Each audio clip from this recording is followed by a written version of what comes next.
West Pride, sluta, för annars blir det jättesvårt att försvara dig. West Pride har temat aktivism i år och hyllar Stonewall. Fast Stonewall handlar inte om partier och företag som är där för att göra reklam för sig själva utan att ens bidra i kampen på något sätt. Om det är något som West Pride inte gör så är det att lyssna på aktivister och bjuda in oss till samtal. De ignorerar kritiken, vilseleder med svaren och raderar kommentarer som ifrågasätter deras beslut. Till exempel när ETC i Göteborg frågade dem angående Pride-upproret så vägrade de svara på varför Ebba Busch Thor får närvara. Utan svaret blev att tysta alla som backar Pride-upproret genom att säga att jag är en privatperson.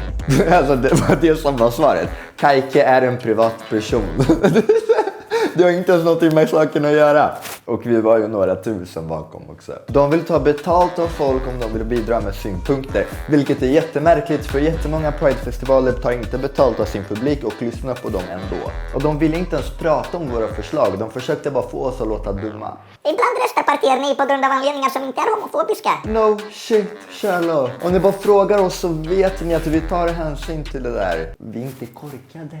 De påstår att partierna som är med följer deras värdegrunder, vilket betyder att de inte granskar några aktörer som är med i paraden överhuvudtaget, för annars hade KD aldrig fått vara med i några omständigheter.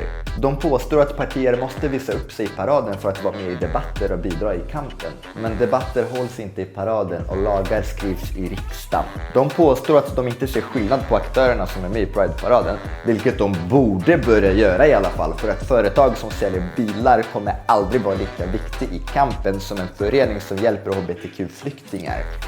Ja, de har påstått att företag och partier som betalar sina anställda för att delta i Pride-paraden är snälla. De vill literally ha med folk som hatar Pride så mycket att de kräver betalt för sin närvaro. Varför de så gärna vill att vi ska gå bredvid våra förtryckare i paraden som bara är där för att utnyttja oss på pengar är ett under. Vi hoppas verkligen att West Pride blir mer demokratiska och vänligare att samtala med. Och att de samtalar lite med oss och inte bara med de här förtryckande partierna. För kom igen West Pride, vi är era kompisar, vi vill bara göra paraden äkta. Fortsätt dela och skriva under så att de gör det här Pride-paraden för kampen och inte för pengar. Pride-upproret, att kräva jämställdhet är inte radikalt.